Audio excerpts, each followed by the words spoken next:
내 평생 친구를 못 믿으면 누굴 믿겠어? 하지만 그 믿음이 우리 가족을 파탄으로 이끌었습니다. 40년 성실히 일한 박태평 씨, 그의 행복한 은퇴는 60년 지기 친구의 한마디로 악몽이 되었습니다. 실화를 바탕으로 한 이야기 지금 시작합니다. 박태평은 환갑을 훌쩍 넘긴 나이에도 여전히 단단한 눈빛을 지닌 베테랑 직장인이었다. 대한민국 굴지의 대기업에서 40년 가까이 근면성실의 대명사로 불리며 단 한 번의 지각도 없이 청춘을 바쳤다. 월급은 통장을 스쳐갈 뿐이라는 요즘 젊은이들의 우스갯소리가 무색하게 그는 매달 받은 월급을 쪼개고 또 쪼개 자식들 학비를 대고 아파트 대출금을 갚으며 한평생을 일궈왔다. 아내 이숙자는 그런 남편의 가장 든든한 버팀목이었다. 늘 허리띠를 졸라매면서도 투정 한마디 없이 가정을 꾸려온 아내에게 박태평은 미안함과 고마움을 동시에 느꼈다. 드디어 그의 인생 챕터 중 가장 빛나는 순간인 정년 퇴직의 날이 왔다. 사내 행사장에서 후배들의 박수갈채를 받으며 퇴직증을 받아든 박태평의 얼굴에는 묘한 상념이 스쳤다. 시원섭섭함? 허탈함? 아니, 이제 드디어 내 인생을 살 수 있다는 벅찬 기대감이었다. 젊었을 때 이루지 못했던 작은 꿈들이 그의 머릿속을 스쳐갔다. 아내와 함께 해외여행을 가는 것, 시골 작은 텃밭을 일구는 것, 그리고 가끔은 편안하게 막걸리 한 잔 기울이며 친구들과 회포를 푸는 것. 이 모든 것이 그의 소박한 노후 계획이었다. 몇 달간은 퇴직금을 정리하고 아내와 함께 짧은 국내 여행을 다니며 모처럼의 여유를 만끽했다. 숨가쁘게 달려온 인생을 잠시 멈추고 주위를 돌아보는 시간은 분명 소중했다. 하지만 낯선 자유로움 속에서 그는 알 수 없는 불안감에 휩싸였다. 평생 무엇인가를 해야 한다는 강박에 갇혀 살아온 탓일까? 손에 쥔 목돈이 불안했고 뉴스에서 떠들어대는 노후 파산이니 인플레이션이니 하는 단어들이 그의 불안감을 부추겼다. 푼돈이라도 굴려서 조금 더 안정적인 노후를 보내고 싶다는 욕심이 스멀스멀 피어났다. 그때였다. 우연히 초등학교 동창회 자리에서 오랜 친구 최선만과 재회하게 된 것은 최선만은 어린 시절부터 영리하고 뺀질뺀질했지만 친구들에게는 늘 넉살 좋고 재미있는 녀석으로 통했다.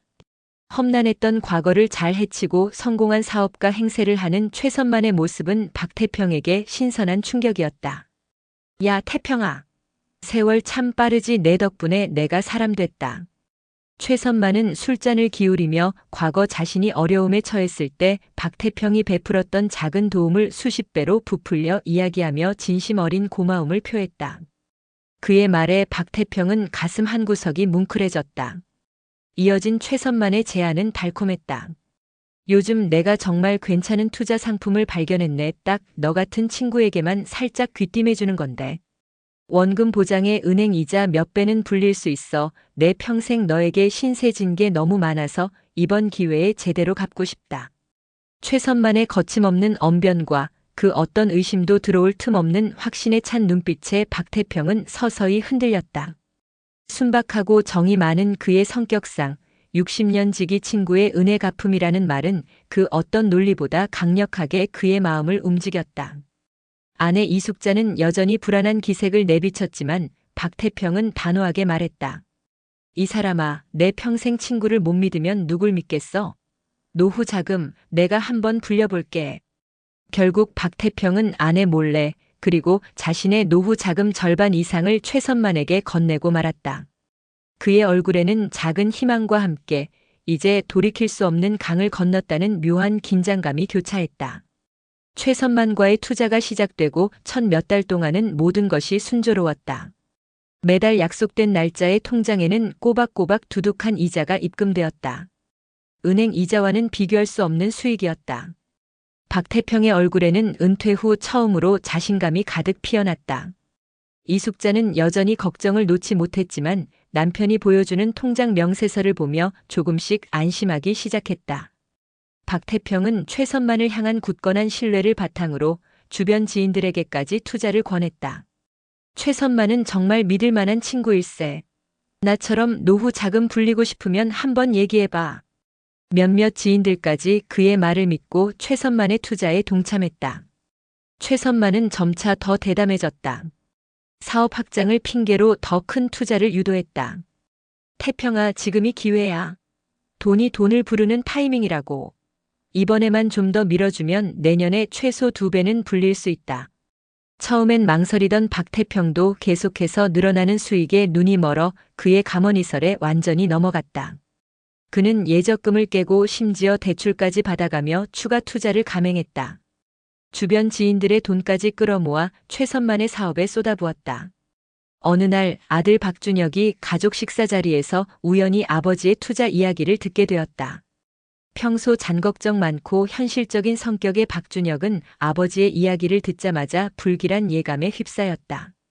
아버지, 그 투자라는 게 혹시 다단계 같은 거 아니에요?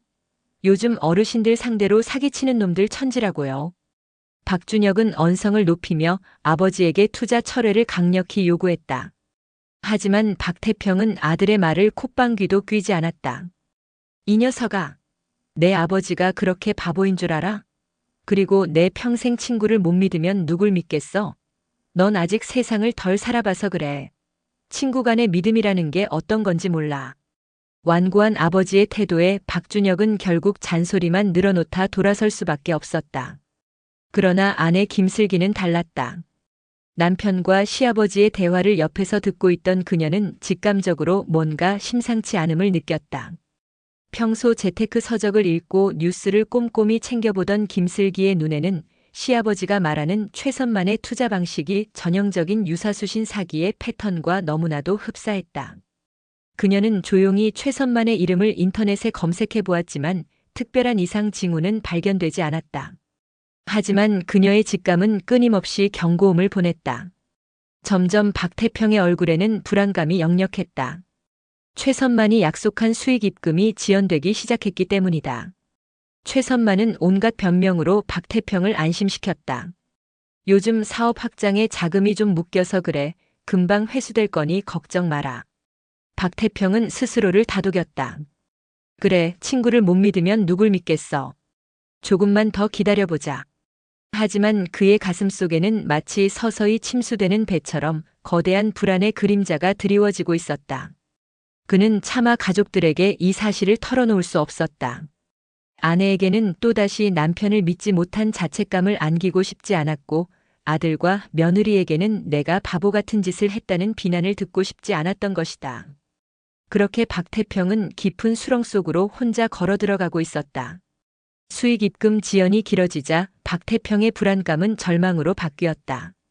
최선만에게 거는 전화는 하루 종일 불통이었고 그가 알려준 사무실은 텅 비어 덩그러니 임대 안내문만 붙어 있었다. 그때였다. 뉴스 속보에서 수십억대 유사수신 사기범 검거라는 제목과 함께 최선만의 얼굴이 스쳐 지나간 것은 박태평은 온몸에 피가 식는 듯한 충격을 받았다. 내 친구 최선만이. 그럴 리가 없어. 애써 현실을 부정했지만 60년 지기 친구에게 평생 모은 노후 자금, 아니 가족들의 희망까지 통째로 날렸다는 끔찍한 사실이 서서히 그의 뇌를 잠식해왔다. 사기 소식을 접한 아내 이숙자는 그 자리에서 그대로 쇼크로 쓰러지고 말았다. 아들 박준혁은 뒤늦게 아버지의 참담한 상황을 알고 분노로 눈이 뒤집혔다. 그는 당장 최선만을 찾아 나서겠다고 길길이 날뛰었다. 자신 때문에 사랑하는 가족들이 고통받는 모습에 박태평은 극심한 죄책감과 절망감에 시달렸다. 한평생 자식들 뒷바라지에 헌신하며 성실하게 살아왔다고 자부했는데 말년에 이렇게 가족들에게 씻을 수 없는 짐을 안겨주었다는 사실이 그를 벼랑 끝으로 내몰았다. 내 인생은 실패작이야. 그냥 이대로 다 끝내고 싶다. 박태평은 아무것도 할 수 없는 무력감에 젖어 극단적인 생각까지 했다. 밤새워 소주병을 비우고 거실에 쓰러져 잠들기가 일쑤였다. 가족들의 걱정 어린 시선도 그 어떤 위로의 말도 그의 귀에는 들리지 않았다. 모든 것이 부질없고 덧없이 느껴지는 깊은 어둠 속이었다. 그 어떤 위로도 들리지 않던 순간 며느리 김슬기가 조용히 시아버지의 방으로 들어섰다. 그녀는 바닥에 주저앉아 폐인처럼 변한 시아버지의 손을 침착하게 잡았다. 박태평은 무력하게 며느리의 손을 뿌리쳤다. 됐다. 다 끝났다. 나 같은 늙은이가 뭘 하겠다고. 하지만 김슬기의 눈빛은 냉철하고 단호했다. 그녀는 그 어떤 감정적인 동요도 없이 단단한 목소리로 말했다. 아버님, 지금 절망하고 있을 시간이 없어요. 이렇게 무너지시면 안 돼요. 당한 만큼 돌려줘야죠. 저는 믿어요. 아버님은 누구보다 강하신 분이에요. 그리고 저는 아버님의 편이고 아버님이 다시 일어서실 수 있게 제가 모든 힘을 다할 거예요. 며느리의 냉철하면서도 굳건한 눈빛은 박태평의 희미해진 이성을 다시 붙잡는 끈이 되었다. 그제야 박태평은 며느리 손에 느껴지는 온기를 통해 혼자가 아니구나 하는 아주 미약한 깨달음을 얻었다. 뼈마디가 저리도록 아프고 후회스럽지만 여기서 무너지면 사랑하는 가족마저 무너질 것이라는 진실이 그의 가슴을 찔렀다. 절망의 나락에서 피어난 며느리의 단호한 각성 메시지는 박태평의 깊은 수렁을 헤쳐나올 마지막 희망의 빛이었다. 그의 마음속에서 꺼져가던 삶의 불씨가 희미하게나마 다시 타오르기 시작했다. 이제 단순한 피해자로 남을 것이 아니라 정의를 찾아야 할 때임을 그는 천천히 그리고 고통스럽게 깨달았다. 그의 눈빛은 고통 속에서 분노로 그리고 다시 결단으로 변해갔다. 김슬기 역시 단순한 위로에 그치지 않고 차가운 머리로 이성을 유지하며 해결의 실마리를 찾기 시작했다. 그녀의 눈빛은 정의를 향한 의지로 타오르고 있었다. 김슬기는 시아버지 박태평의 눈물과 절망, 그리고 무너진 시어머니 이숙자를 보며 이를 악물었다. 사기라는 끔찍한 현실 앞에서 개인의 무력함을 뼈저리게 느끼는 동시에 이 불의를 반드시 바로잡아야 한다는 독한 결심을 했다. 섣불리 감정을 앞세우기보다는 차분하고 현실적인 방법을 찾아야 했다. 그녀는 곧바로 변호사와 경찰서를 찾아 사기 사건을 접수하고 시아버지가 기억하는 모든 정황과 자료를 제출했다. 하지만 수많은 황혼 사기 사건으로 인해 경찰의 수사는 더디게만 느껴졌다. 가해자가 잠적한 상태라 추적에 시간이 걸릴 겁니다. 유사 피해 사례가 많아 일손이 부족합니다. 경찰의 원론적인 답변은 절망에 빠진 가족들에게 큰 위안이 되지 못했다. 김슬기는 막막함 속에서도 단순히 경찰의 수사 결과만을 기다리고 있을 수는 없다고 판단했다. 그녀는 시아버지 박태평을 설득해 최선만에 대한 모든 기억을 최대한 자세히 끌어냈다. 박태평은 처음에 고통스러워했지만 김슬기의 끈기 있는 노력과 아버님의 피 같은 돈을 찾기 위한 일이에요라는 단호한 말에 조금씩 지난날의 대화와 사건들을 되살렸다. 최선만의 과거 주거지, 그가 잠시 운영했던 사업체, 그리고 박태평에게 했던 수많은 자랑과 허세들이 하나둘 드러났다. 특히 박태평은 최선만이 생전에 낚시에 열광했으며 한때 강원도 인제 지역에서 잠시 거주하며 특정 낚시 모임에 열정적으로 참여했던 이야기를 자세히 언급했다. 그 친구가 늘 인제에 숨겨진 보물 같은 낚시터를 안다고 자랑했었지. 박태평은 최선만이 과거부터 불법 도박에 손을 댔다는 소문도 친구들 사이에서 돌았다고 어렵사리 털어놓았다. 김슬기는 이 작은 단서들을 가볍게 여기지 않았다. 그녀는 박태평의 증언을 토대로 온라인상에서 유사한 사기를 당한 피해자들을 수소문하기 시작했다. 주요 포털 사이트의 카페와 커뮤니티에 최선만 사기 피해 제보라는 글을 올렸고 놀랍게도 불과 며칠 만에 수십 명의 피해자들이 연락을 해왔다. 그들 역시 박태평과 비슷한 방식으로 최선만에게 당했으며 피해 금액 또한 상상을 초월했다. 피해자들의 증언 속에는 최선만이 즐겨 방문했던 해외 불법 도박 사이트의 흔적 가명을 이용해 개설했던 통장 기록, 그리고 그의 재산 은닉 정황 등 구체적인 단서들이 쏟아져 나왔다. 김슬기는 이 모든 파편적인 정보들을 일목요연하게 정리하고 피해자들의 진술서를 취합했다. 그녀는 이 방대한 자료들을 들고 다시 경찰을 찾았다. 단순히 친구에게 사기당했다는 개인적인 신고를 넘어 다수의 조직적 사기 사건임을 입증할 수 있는 객관적인 증거들과 피해자들의 연대였다. 수사를 담당하는 경찰들도 처음에는 반신반의했지만 김슬기가 내민 꼼꼼한 자료와 수십 명에 달하는 피해자들의 서명, 그리고 최선만의 과거 행적에 대한 구체적인 증언을 보며 비로소 사건의 심각성과 추적의 실마리를 포착했다. 김슬기는 더 이상 단순한 피해자 가족이 아니라 수사의 결정적인 협력자로서 경찰과의 끈끈한 유대 관계를 맺게 되었다. 경찰은 김슬기가 제공한 정보를 바탕으로 전담 수사팀을 꾸렸고 법의 그물망은 서서히 그러나 집요하게 최선만의 숨통을 조여오기 시작했다. 김슬기는 묵묵히 그러나 집요하게 가족과 피해자들을 대변하며 그 모든 과정을 지켜보고 기록했다. 그녀는 이제 알았다. 진정한 정의는 이렇게 차가운 이성과 끈질긴 인내 속에서 이루어진다는 것을.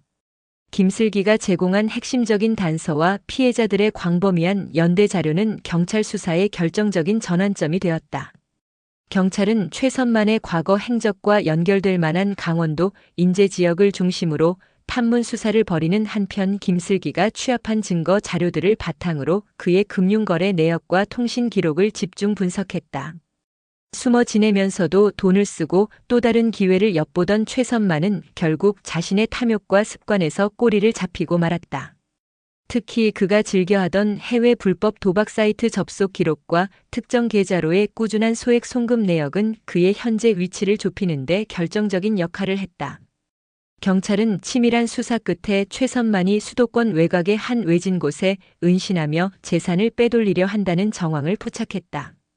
최선만은 자신을 쫓는 법의 그림자가 얼마나 가까이 다가왔는지 알지 못한 채 여전히 마지막 남은 돈을 불리려 도박에 손을 댔고 과거의 지인들을 속여 재차 투자금을 끌어모으려는 계획을 세우고 있었다. 그러던 어느 날 경찰은 최선만이 거액의 돈을 들고 도피를 위해 특정 항만 터미널로 향한다는 첩보를 입수했다. 곧바로 전담 수사팀이 투입되었고 최선만은 해외 도피를 위한 선박에 오르기 직전 항만 터미널에서 사복 경찰들에 의해 긴급 체포되었다. 그의 손에는 위조된 신분증과 환전된 외화가 들려 있었다. 체포되는 순간까지도 최선만은 자신의 죄를 부정하며 발악했지만 이미 모든 증거가 확보된 상태였다. 이 소식은 즉시 박태평 가족과 다른 피해자들에게 전달되었고 모두는 안도감과 통쾌함에 눈물을 흘렸다. 드디어 그놈을 잡았어. 박태평은 이 소식을 듣고는 아내와 며느리를 끌어안고 한없이 울었다. 박태평은 아들 박준혁 그리고 며느리 김슬기와 함께 법정에 섰다. 초라한 수의를 입은 최선만은 고개를 푹 숙인 채 그들을 외면했다. 60년 지기 친구, 그 이름을 더럽힌 악질 사기범의 모습이었다.